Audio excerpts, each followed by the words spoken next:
तर आज आपण तुम्ही सगळ्यांना मंत्र म्हटला असेल किंवा ऐकला असेल किंवा आपल्या पूजेमध्ये ब्राह्मण म्हणतोच गंगेचे यमुनेचे गोदावरी सरस्वती नर्मदा सिंधू कावेरी जलस्मी सनिधी कुरु श्री विष्णू श्री विष्णू श्री असं सप्त नद्याचं स्मरण केलं जाते.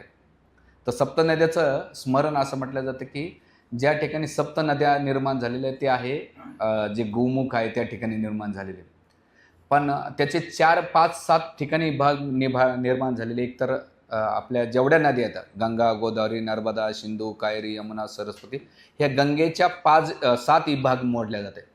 आणि त्या 7 विभागाचा अनुभव करायचा असेल तर हर की पौडी म्हणून आज मी सकाळी चांगले सप्तधारा त्या सगळ्या धारा त्या हरच्या पौडीमध्ये भेटतात.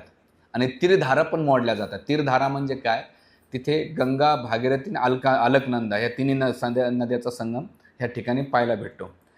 तर याच्यामध्ये गंगेचं जे ठिकाण आहे ते आपण गंगोत्रीमध्ये जेव्हा जाऊ त्या ठिकाणी गंगेचं महत्त्व वर्णन करू. आणि हरे कृष्ण हरे कृष्ण हरे कृष्ण हरे कृष्ण हां हरे कृष्ण.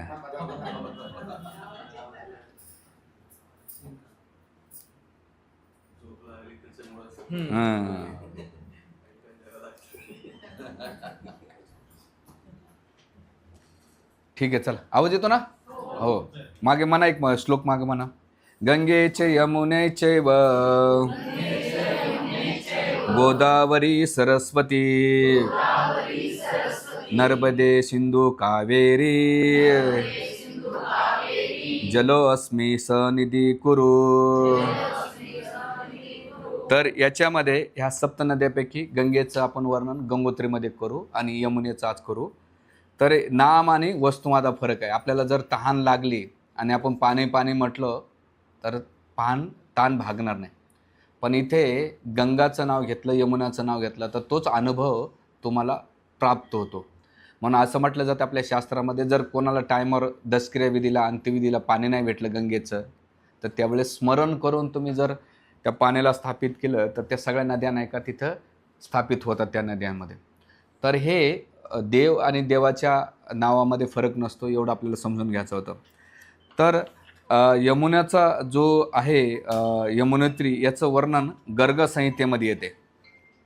यमुनेचं खास करून वैष्णवांसाठी यमुना नदीचं स्थान खूप महत्त्वाचं आहे.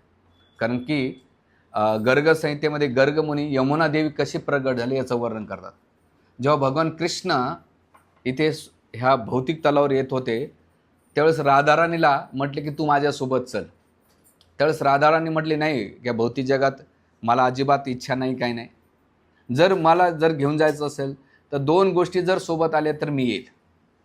एक म्हणजे गोवर्धन पर्वत आणि दुसरं म्हणजे यमुना असेल तर मी येईल. आणि मग राधाराणीच्या प्रसन्नेसाठी भगवंतांनी गोवर्धन पर्वताला ह्या भौतिक जगात आणलं आणि यमुना देवीला पण आणलं. तर त्याचं वर्णन आपल्या गर्ग संहितेमध्ये केलं होतं.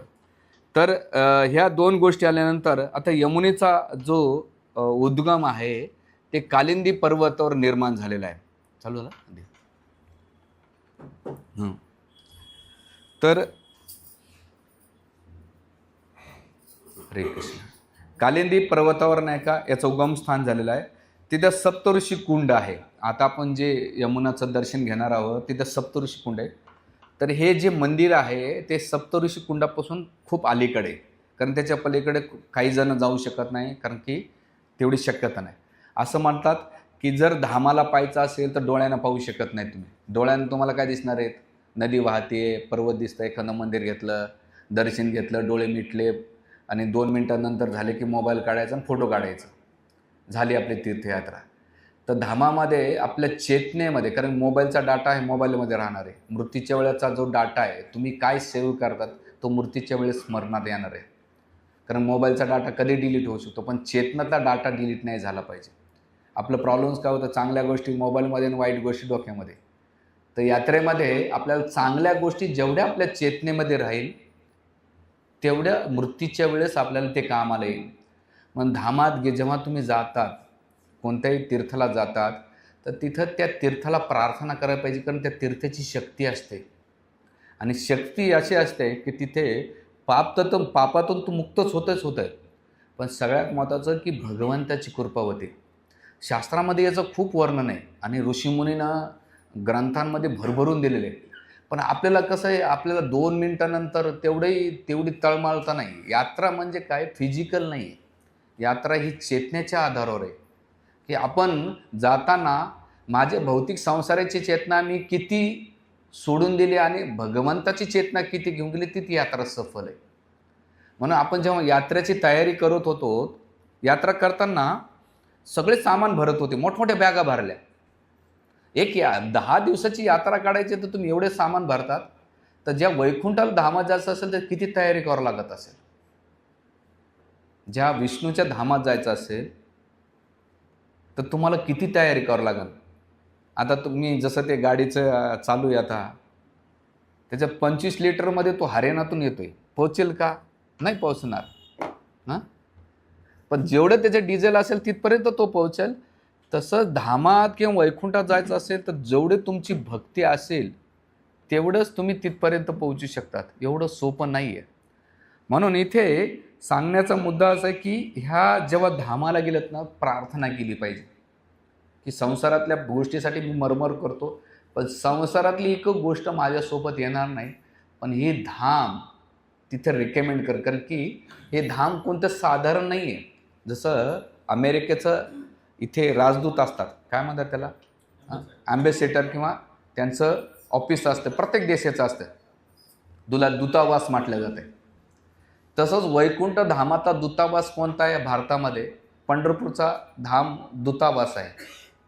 बद्रीनाथ आहे, जगन्नाथपुरी आहे, द्वारका आहे, मथुरा आहे, हे दूतावास आहेत. आणि तिथून तुम्ही जेवढे थांबणार तेवढं दूतावासामध्ये लोक सारखं रिपीट का जातात? अहो आम्हाला तुमच्या देशामध्ये घ्या, तुमच्या देशामध्ये घ्या. तुम्ही गेले, नुसते पाहिलं, त्या राजदूतासोबत फोटो काढले. राजदूत कोण, जे कोणी तिथले असतील फोटो काढले, लय भारी राजदूत आहे बरं, हां चांगलं आहे, आम्ही सीटर बी चांगले, आले सगळे. नंतर ते फोटो काय झाले, हँग झाला गेला. पण त्या राजदूताला तिथं ते कसं, ते राजदूत काय आहेत ते आपल्याला समजणं महत्त्वाचं आहे. तर हे धाम काय आहे, तर तिथं डोळ्यानं पाहू शकत नाही, तर कानानं पाहिलं पाहिजे. जसं आता इथे आमचे एखादे प्रभूजी येतं, त्यांना तुम्ही किती पाहिलं तर तुम्हाला काय कळणार त्यांच्याबद्दल.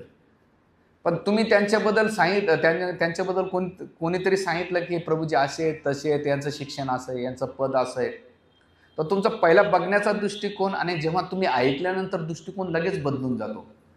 तर त्याच प्रकारे जे धाम आहे, त्या धामाच्या ठिकाणी गेल्यानंतर भक्ताकडून श्रवण केलं पाहिजे. जेवढं जास्तीत जास्त तुम्ही श्रवण करता तेवढं तुम्हाला त्या धामाच्या प्रती आकर्षण वाढेल.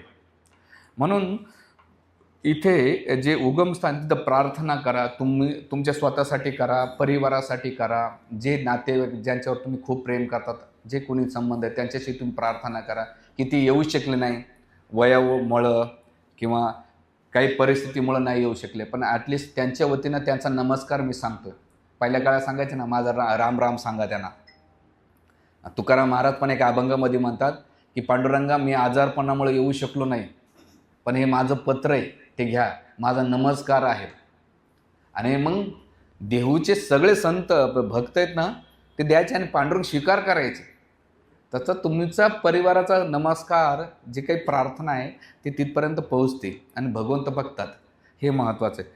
तर त्यासाठी इथे जे कालिंदी पर्वत आहे ते उगमस्थान आहे आणि त्या उगमस्थानावरनं एका सप्तऋषी कुंड आहे. त्या ठिकाणी सप्तऋषीनं प्रार्थना केलेली आहे. सप्तऋषी कोण आहे? कश्यप मुनी, भरद्वाज, गौतम, आत्री, विश्वामित्र मुनी, जमदग्नी आणि वशिष्ठ यांनी सप्तऋषीने त्या ठिकाणी तपस्या केलेली आहे. आणि त्या सप्तऋषीपैकीच आपलं गोत्र येते. कोणाचं कश्यप गोत्र असतं, कोणाचं वशिष्ठ गोत्र असतं, कोणाचं भरद्वाज गोत्र असतं, वेगळ्या गोत्रामध्ये, कारण त्या गोत्राचे आपले पूर्वज आहे इथं राहतात. म्हणून असं म्हटलं जाते की त्या ठिकाणी आपण आपल्या पितरांना तर्पण दिलं, जसं हरकी पौडीला किंवा यमुना देवीच्या तिथे, तर ते आपल्या गोत्रांशी आपले संबंध जुळल्या जातात. तर बऱ्याच लोकांना आपलं गोत्र माहीत नसतं, ब्राह्मण जे सांगाल ते फॉलो करतात. पण जे वैष्णव तत्व फॉलो करतात, तर शिल प्रभुपादाला एकदा विचारलं होतं, प्रभुपाद वैष्णवांचं गोत्र कोणतं असतंय? तर कोणतं गोत्र आहे माहिती आहे? अच्युत गोचर, अच्युत म्हणजे विष्णु कृष्ण. तर जगन्नाथपुरीला गेले ना ते पांडा पकडतात तुम्हाला, गोत्र कौन सा है आपका, आणि तुम्ही म्हटलं अच्युत गोत्र आहे, जाओ अंदर जाओ, आणि तुम्हाला गोत्र नाही सांगता आलं तर बाहेर काढतात ते. इसका गोत्र पता नाही, इसका मतलब ये मलेच्छ है. काय मलेच्छ म्हणजे तुम्हाला कळालं सांग, त्यांना गोत्र नसते. जे हिंदू लोक असतात म्हणे ज्या भगवंताने त्या गोत्राचं त्याला माहीत पाहिजे, तर ते गोत्र दिलेले आहेत. आणि ह्या ऋषीमुनींच्या प्रसन्न होऊन नाही का या कालिंदी पर्वतावर नाही का याचा जन्म झाल्याचं वर्णन ठेवत आहेत. पण आता यमुना देवीचे आईवडील कोण आणि त्यांचे बहीण भावंड कोण याचं वर्णन गर्ग संहितेमध्ये गर्गमुनी वर्णन करतात. विश्वकर्माच्या 2 पुत्री असतात, छाया आणि संध्या. ह्या दोन्हीचा विवाह सूर्यदेवाशी होतो. तर संध्यापासून 3 पुत्र जन्माला येतात, मनु, यमराज आणि यमुना. हे 3 बहीण भावंड असतात. पण यमुना आणि यमराजाची गट्टी मैत्री असतात, बहीण भावंडाचं. मनुला एवढं हे नसतंय, यमुना आणि यमराजाचं हे बहीण आणि त्यांचं खूप प्रेम असतं. म्हणून आपल्याकडे दिवाळीच्या दिवशी यमद्वितीया साजरा केला जातो, त्याला भाऊबीजेचा मन म्हटलं जातं. आणि दीप लावताना दरवाजाच्या बाहेर दिव लावतात, गेटच्या बाहेर, ते यमराजाला दीप अर्पण केलं जातं. आणि कार्तिक मासामध्ये यमुना देवीला जर कोणी दीप अर्पण केलं तर यमराज खूप प्रसन्न होतात. असं म्हटलं जातं यमुना देवीचं कोणी दर्शन घेतो, स्मरण करतो, त्याला यमराजाचं दर्शन घेऊ शकत नाही. कारण यमराज विचार करतात की जो माझ्या बहिणीची कृपा प्राप्त करीन तर त्याला माझं दर्शन होण्याची गरजच नाही. कारण किती पाप्यातला पापी जरी व्यक्ती असेल आणि यमुना देवीने रेकमेंड केलं तर यमराज अजिबात नाही का लक्ष देत नाही. आणि यमुना देवी 2 गोष्टीपासून वाचवते, 2 गोष्टीची कृपा होते. एक यमराजापासून वाचवते आणि दुसरं भगवान कृष्णाची कृपा प्रदान करते. कारण की गंगेमध्ये भगवंताच्या चरणापासून गंगा प्रगट झालेली आहे, पण यमुनामध्ये भगवंतांनी लीला केल्या, ते वर्णन आहे केलेलं आहे. तर याचं हे जे तिथं जो पर्वत त्याला बंजोरपूछ पर्वत म्हटलं जाते. बंदरपूछ पर्वत का म्हटलं जात आहे की तुम्ही महाभारतात कथा ऐकली असेल, फेमस कथा आहे. जेव्हा सुंदर फुलांचं कमळाचा वर्षाव पांडवाकडे होत होता तर ते सगळे कमळ नाही का पांडवाने जमा केले. तर त्याच्यातलं एक कमळाचा सुगंध द्रौपदीला भेटला. आणि मग द्रौपदीनं आपले जे भीम आहे त्यांना सांगितलं की मला ते कमळ पाहिजे. आणि ज्या ठिकाणी सुगंध येत होतं ते गदा घेऊन नाही का जात होते. रस्त्यामध्ये त्यांना एक वानर भेटलं, अतिशय जर्जर होतं, वार्धक्यामुळं नाही का ते चालू देत नव्हतं. तर भीम अभिमानानं नाही का जात होता. ते म्हणले अरे माकडा तुझी शेपूट बाजूला कर. तर माकड काय म्हटलं, मी एकदम म्हातारा झालोय, मला उचलू शकत नाही, तुला ताकद असेल तो उचलून घे. तर भीमाला काय वाटलं, अरे हे तर काय माझ्या करंगळीचं काम आहे, म्हणून असं ढकलाय गेला. ते अजिबात हल्लं नाही, पूर्ण ताकदीनुसार हलवाय गेला तरी हल्लं नाही. आणि मग शेवटी भीमाला कळलं की साधारण वानर नाही, तर प्रार्थना केली तुम्ही कोण येतं. मग हनुमानजी प्रगट झाले आणि हनुमानजी म्हटले की 2 गोष्टी, तुला जे शक्तीचं बळ झालं होतं ते बळ कमी करण्यासाठी केलं होतं, आणि दुसरं जे महाभारतामध्ये युद्ध होणार आहे त्याला माझी सहायता लागणार आहे त्यासाठी तुला हे दर्शन दिलं होतं. आणि इथून तू पुढे ज्या गोष्टीसाठी चाललं ते कमळ खूप लांब आहे, पण तिथून तू आणू शकतोस. तर ज्या ठिकाणी ही प्रसंग घडला त्याला म्हणतात बंदर की पूछ. आणि त्या पर्वतात झालं, त्या पर्वतातून कालिंदीचा यमुनेचा जन्म झालेला आहे. आता आपल्याला किती साध्य होईल तिथल्या त्या पंडाला विचारावं लागेल. कारण की जे यमुना देवीचं मंदिर आहे ते एका टेकडीवर आहे आणि यमुना जी वाहती ते 2 पर्वताच्या आतमधून वाहते. तर त्या पर्वतावरून जिथं यमुना वाहतीये त्या बंदर पूछ म्हटलं जातं. कारण की माकडाच्या शेपुटीसारखे ते आज बी पूछ, तुम्हाला पूछ म्हणजे शेपूट कळालं ना तुम्हाला, हां. तर त्या ठिकाणी दिलेलं आहे. त्याला हनुमान चेट्टी पण नावानं ओळखल्या जाते. त्या पर्वताला, दोन्ही पर्वताचे हनुमान चेट्टी ओळखल्या जाते जिथं टिकले. दुसरं असं म्हटलं जातं काही पुराणामध्ये, याचं किती रसभाषा माहीत नाही, पण काही जे वक्ते होते त्यांच्यातून ऐकलं की हनुमानजाच्या जेव्हा लंकेमध्ये शेपूट दहन झाली होती तर तिची अग्नी जेवढी शांत पाहिजे तेवढी होत नव्हती याच्यामध्ये बुडवल्यानंतर. पण सगळं युद्ध झाल्यानंतर त्यांना ती उष्णता शांत करण्यासाठी हनुमानजी हनुमान चेट्टीला आले होते आणि तिथे यमुनेच्या जलामध्ये त्यांनी काय केलं, शेपूट आपली शांत केली होती, म्हणून त्याला हनुमान चेट्टी पण नावानं संबोधल्या जात आहे. तर यमुनेचे जे स्थान आहे हे प्रमुख नदी ह्या ठिकाणी नाही, आपण ज्या ठिकाणी चाललो आहे तर त्याच्या पलीकडे ते प्रमुख स्थान आहे ज्या ठिकाणी काही जण ज्यांना ट्रॅकिंग जमतंय त्या ट्रॅकिंगला पाहू शकता तुम्ही. गेल्यानंतर ह्या यमुनेचं एक महत्त्वाचं काय आहे की ती उत्तरेकडून वाहून दक्षिणेकडे जाते. कोणती नदी एका दिशेनं वाहत असते, पण यमुनेचं वैशिष्ट्य असं आहे की उत्तरेकडून निघते, उत्तरेला वाहते आणि उत्तरेतून अचानक दक्षिणेला वाहते. तुम्हाला ते आणि त्या ठिकाणी म्हणतात ईशान दिशा. ईशान दिशा नावानं ओळखल्या जाते. आज बी तुम्ही जातान तर तिथे अचानक येते, तिरपी होते, पुन्हा सरळ दक्षिणेकडे जाते, उत्तरेकडे जाते आणि उत्तरेकडून पुन्हा दक्षिणेकडे जाते. तर यमुना देवीचं जे मंदिर आहे ते 1849 साली बांधल्या गेलं होतं. त्याच्या पहिले तिथं काही मंदिर नव्हते आणि खूप अपघात व्हायचे आणि त्याच्या पुढे कोणी जात नव्हतं. तर त्यावेळेस जे याचे राजा होते इथले उत्तराखंडचे, त्या राजाने बांधलं गेलं. पण नंतरचं जे जीर्णोद्धार मंदिर झालं ते राजस्थानचे राजे होऊन गेले, त्यांनी ते मंदिर 1900 बांधलं गेलं. त्याच ठिकाणी यमराजाची मूर्ती स्थापन केली, दोघे बहीण भावंडाची. यमराजाची मूर्ती पण तिथं आहे आणि यमुना देवीचं पण आहे. तर दोघांचं दर्शन घेतलं पाहिजे. जो इथं बहीण भावंडाचं दर्शन घेतो त्याला दुसरीकडे दर्शन घेण्याची गरज पडत नाही. तर हे यमुना देवीचं आहे. यमुना देवीचं जे वाहन आहे ते कुरुम आहे, कासव. आज बी तुम्ही तिथं जाताना ते कासव आहे. आणि सगळ्यात महत्त्वाचं तिथं गंगादेवीची मूर्ती आहे. आज आपण ती पाहणार आहे, तो गंगादेवीची मूर्ती. का बरं? तर याचं वर्णन केलेलं जातं की ह्या ठिकाणी आशित ऋषीनं तपस्या केली होती आणि दररोज ते आशित ऋषी काय करायचे, यमुनाबरोबर नाही का गंगेचं पण स्नान करायचं. तर आशित ऋषी एवढे जर्जर झाल्यानंतर त्यावेळेस गंगादेवीनं वाटलं की आशित ऋषी माझ्याकडे येतात माझं स्नान करण्यासाठी, तर मी का नाही तिथेच गेले पाहिजे. म्हणून आशित ऋषीच्या प्रसन्नासाठी आणि त्यांचा उद्धार करण्यासाठी गंगादेवी यमुनाच्या बाजूला आलेली आहे. म्हणून आज तुम्ही ज्या मंदिरात आपण दर्शन घेणार आहोत त्या मंदिरामध्ये यमुना देवीचं आणि गंगादेवीची मूर्ती तुम्हाला सोबत पाहायला भेटेल. म्हणजे गंगा आणि यमुना, जे आपण पहिल्यांदा श्लोक म्हटलात ना, गंगेचे यमुनेचे व, ह्या दोन्हीचा शब्द आणि ती कथा त्या ठिकाणी घडलेली आहे.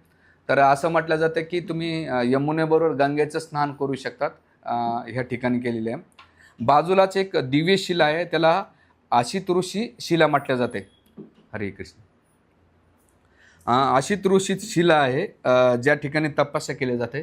तर त्या ठिकाणी तुम्ही थोडीशी तपस्या केली तर तुम्हाला आशित ऋषीच्या तपस्यासारखं फळ भेटतंय, ते वर्णन केलेलं आहे.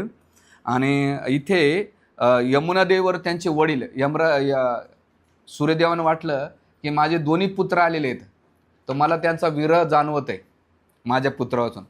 तर आपल्या दोन्ही पुत्रांना भेटण्यासाठी यमराजाला भेटण्यासाठी सूर्यदेव आले तिथं. आणि म्हणून त्या ठिकाणी दोघांचं स्थान आहे बाबा, पण माझं स्थान काय, तर तिथं सूर्यकुंड निर्माण केलेले आहेत. तर त्या सूर्यकुंडामध्ये तुम्ही थोडासा तुमच्या कपड्यामध्ये तांदूळ घेतला आणि शिजवला, तर तो प्रसाद म्हणून कोणी बटाटे टाकते, कोणी भात टाकते आणि प्रसाद म्हणून, आणि काही मिनिटातच तो शिजला जातो. हात घालण्याचा प्रयत्न करू नका, नाहीतर गडबड करून टाकता तुम्ही. लांबून दर्शन घ्यायचं आणि तो तुम्हाला शिजवायचं ते शिजवा. असेल तांदूळ तर ठीक, नसेल तर तिथं भेटते, ते घेऊन तुम्ही प्रसाद वाटू शकतात. तर ते सूर्यकुंड आहे. तर या 3 ठिकाणी कुंड म्हटलं जातं. एक आहे केदारनाथमध्ये गौरीकुंड गरम पाण्याचं, आपण तिथे जाणार आहोत. गंगोत्रीमध्ये याला गोगलकुंड म्हटलं जातं आहे. त्याच्यानंतर बद्रीनाथला तप्तकुंड आहे. 4 ठिकाणी 4 कुंड म्हटलं जातं. त्या सूर्यकुंडापैकी एक कुंड सूर्यकुंड त्या ठिकाणी दिलेले गरम पाण्याचं आहे. आणि ह्या ठिकाणी सूर्यकुंडाचं एक आहे की त्यांनी पाहिलं, यमुनादेवीनं पाहिलं की इथं तुम्हाला कोणी स्पर्श करू शकत नाही. आणि मग बद्दाजी एवढ्या थंडीमध्ये कुडकुडते, तर काय करावं, तर सूर्यदेवाने काय केलं, त्या कुंडातून एक धारा काढलेली. आणि मग तुम्ही धारा बघता, इकून थंड यमुनेचं पाणी आणि इकून सूर्यदेवाच्या तीर्थाचं पाणी एकत्र जमा होतं. म्हणजे भक्त काय करतात, बाजूलाच, म्हणजे जसं हे माझं पुस्तक आहे, तर थंड पाण्यामध्ये डुबकी मारतात, लगेच सूर्यदेवाच्या कुंडातून आपल्या पाण्यातून धारा मारतात. म्हणजे दोन्हीला स्नान. कोणी गरम थंड याच्यामध्ये बरोबर ते आनंद घेतात. आणि नंतर ते पाणी एकत्र पुढे धारा आली तर दोन्ही पाण्याचा संगम तुम्हाला पाहायला भेटतो. जेव्हा आम्ही पहिल्यांदा आलो तर 1 तास, भक्तांना सांगितलं 15 मिनिटात निघायचं. एक भक्त तिथं दोन्ही पांड्यातच खेळत बसले. सूर्याची कृपा पाहिजे, यमुनाची कृपा पाहिजे. तर ते ठिकाण आपण पाहू शकतो. त्याला म्हणतात सूर्य दिलेलं आहे. आणि पुढे जेव्हा तुम्ही थोडंसं पुढे येतात तर डाव्या साईडला नाही का उपनद्या आहेत त्याला हनुमान गंगा नदी म्हटल्या जाते. हनुमान नदी जिथं हनुमान पर्वतातून आले आता हनुमान नदी म्हटल्या जाते. आणि पुढे तोशन नदी नावानं ओळखल्या जाते. पुढे थोडंसं यमुनाला नाही का नील नदी संगम असतो जिथं प्रयाग म्हटले जाते. इथं जेवढे प्रयाग आहे, रुद्र प्रयाग आहे, कर्ण प्रयाग आहे, तिथं पहिलं प्रयागाचं दर्शन आपल्याला होणार आहे आता. कुठे? यमुना देवीला. त्याला शनी प्रयाग म्हटलं जाते. आणि यमुनाचा आणखीन भाऊ आहे शनी प्रदोष. शनी प्रदोष असतो ज्यांना शनिदेवाची खूप हे असतं प्रॉब्लेम्स असतो, तर त्याने त्या शनी प्रदोष आणि शनी नदीच्या याच्यामध्ये गेलं दर्शन घेतलं तर त्या प्रदोषातून तो मुक्त निघतो, याचं वर्णन करण्यात आलेलं आहे. आणि मग पुढे यमुना देवीचा जो प्रसंग आहे तो हिमालयाच्या पर्वतामध्ये येते आणि मग तिथून कांगडा धरणातून ती पुढे वाहते. तर दिल्लीनंतर आपल्या याच्यामध्ये वृंदावन. आणि मग वृंदावनमध्ये भगवंताने भरपूर लीला केलेल्या आहेत विशेष करून. तर पहिले शुक्तालजवळ येते, त्या ज्या ठिकाणी शुक्तालजवळ एक ब्रह्मचारी वट म्हटलं जाते, तिथे सुखदेव गोस्वामीने श्रीमद भागवत याची गाथा केलेली आहे यमुनेच्या याच्यामध्ये. दुसरं भगवान कृष्णाने भूमेव लीला केलेल्या आहेत आणि जेवढ्या काही लीला आहेत भगवंताच्या ते यमुनेमध्ये.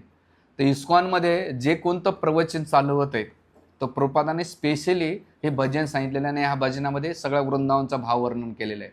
तुम्ही ऐकलं असेल, जय राधा माधव कुंजे बिहारी गोपीजन वल्लभ गिरिधारी यशोदानंदन ब्रजरनंदन यमुना तीरा वनचारी. तर ह्या एक यमुनाच्या याच्यामध्ये काय काय लीला झाल्या, काय झालं? जय राधा माधव कुंजे बिहारी म्हणजे जे कुंज वर्णन केलेले ते यमुनेच्या तटावर गेलेलं. म्हणजे जेवढ्या काही भगवंताने राधाराणीसोबत अंतरंग लीला केलेल्या त्या कुंज बिहारी. गोपीजन वल्लभ गिरिवरधारी, जे गोवर्धन पर्वत आहे ते कशाच्या आधारावर आहे? यमुनेच्या काठावर आहे जो आलेला आहे, त्याचं वर्णन करण्यात आलेलं आहे. तर हे एवढं वर्णन ह्या ठिकाणी केलेले आहे. रामघाट आहे ज्या ठिकाणी बलरामजीनं आपल्या गोपींसोबत नाही का तिथे रासलीला किंवा चीर हरण केलेले. कारण बलरामजीचा एकला गट आहे. रासलीला आपल्याला एवढंच माहिती आहे कृष्णाची लीला, पण बलरामजीची लीला पण आहे, त्याला म्हणतात रामघाट म्हटलं जाते. ज्या ठिकाणी बलरामजीनं आपल्या नांगराने यमुनेला वडलं होतं ते ठिकाण पण वृंदावनमध्ये पाहायला भेटतो. चीरघाट म्हणजे वयाच्या 7व्या वर्षी भगवान कृष्ण सगळ्या गोपी नग्न अवस्थेमध्ये स्नान करण्यासाठी गेल्या होत्या. तर त्याचे वस्त्र एक वटवृक्षावर ठेवले होते. तर त्यांना त्या कात्यायनीची उपासना करायची आणि उपासना करीत असताना ह्या प्रार्थना करायची की मला जे पती भेटावं ते भगवान कृष्ण भेटावं. आणि एवढ्या दिवसाच्या त्या व्रत पालन करायच्या. तर भगवंतानं पाहिलं की गोपी प्रार्थना करतायत, तर भगवंताने सगळे वस्त्र आपल्या अधीन घेतले आणि गोपींना सांगितलं की तुम्हाला वस्त्र पाहिजे असेल तर त्याच अवस्थेमध्ये यावं लागलं. त्यावेळेस सगळ्या गोपी म्हणत होत्या की कृष्ण आमची परीक्षा नको पाहू, हे स्त्री धर्मासाठी उल्लंघन आहे, मर्यादा नाही. त्यावेळेस भगवंत गोपीचं समर्पण किती आहे, शरणागती किती हे पाहण्यासाठी येत होते. आणि मग ते आटी धुवून आता भौतिकदृष्ट्या पाहताना तर ते आपल्याला विचलित करू शकतात, पण ह्या ज्या गोपी येतात त्या भगवंता अंतरंग शक्ती आहे, म्हणजे कृष्णाचंच विस्तारित स्वरूप आहे. जसं राधाराणी हे कृष्णाचे एक स्त्री रूपामधलं आहे. भगवंत बिना स्त्रीचं मुलाला जन्म देऊ शकतात. जसं ब्रह्माजीला नाभीतून जन्म दिलेला आहे भगवंत. आपल्यासारखं स्त्री पुरुष एकत्र आलं तर मुलं जन्माला येतात, पण भगवंत हे काम वासनेचं मुक्त आहेत. पण जे भौतिकवादी लोक असतात त्याला त्या दृष्टिकोन पाहतात.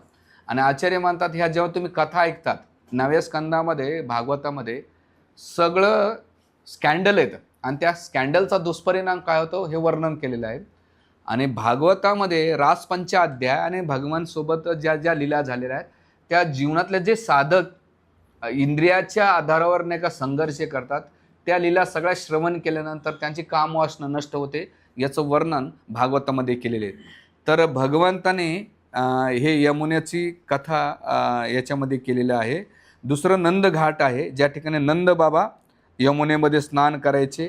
आणि आणखीन एक प्रसंग ऐकला असेल, एकादशी तर दुसरी द्वादशीला नंद बाबा सकाळी ब्रह्ममुहूर्तावर गेले होते स्नान करायला. त्यावेळेस वरुण देवताच्या शिपाईनं त्यांना पकडून नेलं पुढं पाताळ लोकामध्ये. आणि मग सगळे ब्रजवासी विलाप करीत होते तेव्हा भगवान कृष्ण आणि बलराम आले.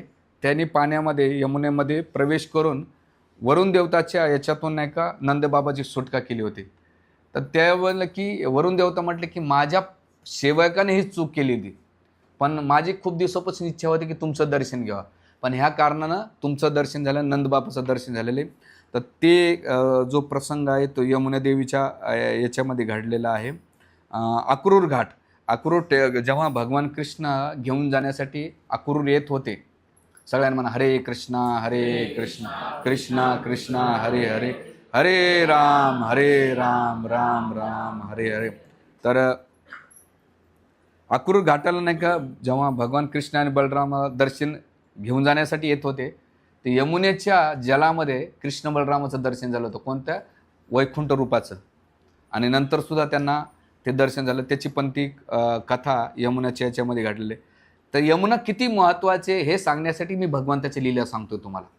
दुसरं सगळ्यात फेमस कथा झाली असेल ती कालिया नागाची झालेली, आणि कालिया डोहामध्ये भगवंतांनी उडी मारली आणि कालियाचा उद्धार केला. तर भागवतामध्ये जेव्हा मी भागवतम वाचलं आणि आचार्यांच्या टीका वाचल्या, तर मला एक प्रश्न पडला होता की बऱ्याच वेळा शास्त्रामध्ये सांगितलेलं आहे की पतीचं पुन्हा अर्ध भेटते, शास्त्रामध्ये भेटते, पण पतीनं उद्धार केलेलं कुठं वर्णन नाही येत भागवतामध्ये किंवा अन्य पुराणामध्ये जेवढे वाचले. पण पत्नीनं आपल्या पतीचा उद्धार केलेलं भागवतामध्ये वर्णन येते. आणि त्याचे 2 उदाहरण आहे. जे नागपत्न्या होत्या, हा पती एकदम आसुरी वृत्तीचा, कोण कालिया, नेहमी ईर्ष्या आणि द्वेष करायचा, त्याची पण कथा आहे. त्याच्या कथेमध्ये आपल्याला डिटेल्स नाही द्यायचं, पण नागपत्न्यामुळं भगवंताने कालिया नागाचा उद्धार केला आणि त्याला त्याचे आपले. तर तिथे बलरामजी मनामध्ये हेतू करतात, हे करतात, हेवा देवा करतात की काल्यानं कोणतं पुण्य केलेलं आहे की जे भगवंत माझ्यावर शयन करतात, पण त्याचे चरणकमल माझ्या मस्तकावर कधीच पडले नाही.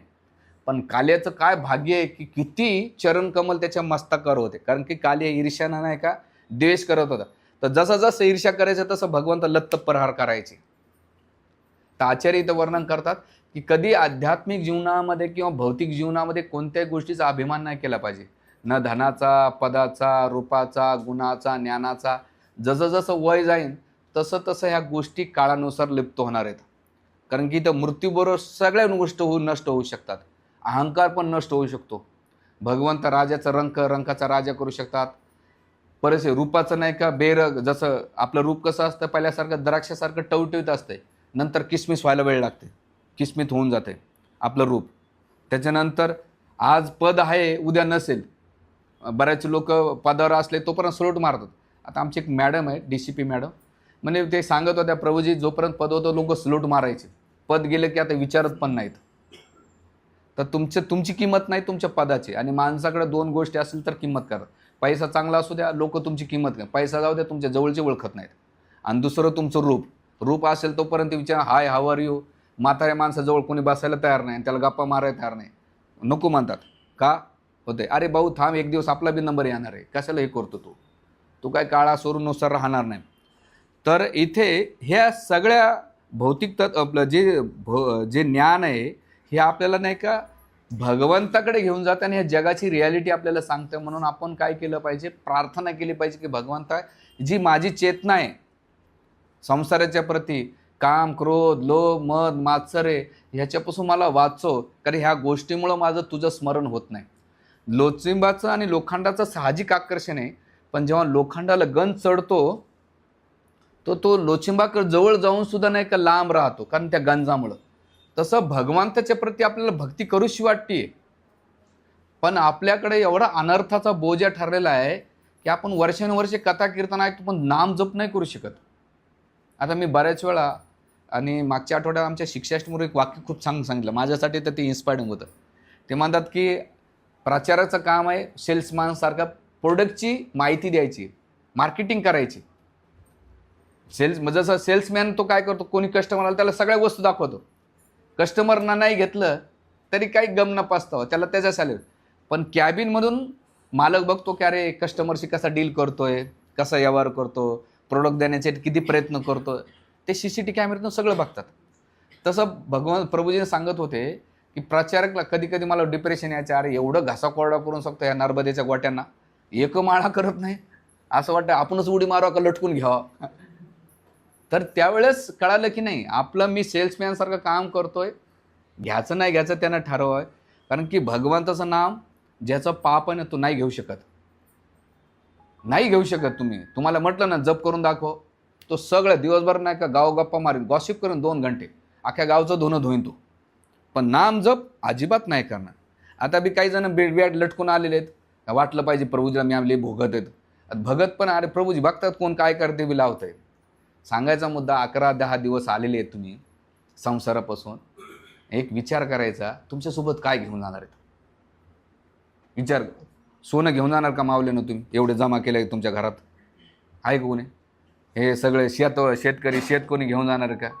7-12 नाव बदलते, जे कंपनीत राहतात कंपनीचे मालक आहे ते, काही घेऊन जाणार नाही. ती वस्तू तिथे आहे. एक गोष्ट घेऊन जाऊ शकतात तुम्ही, याचं तीर्थयात्रेचं पुण्य भेटेल, भगवंत भेटू शकत नाही.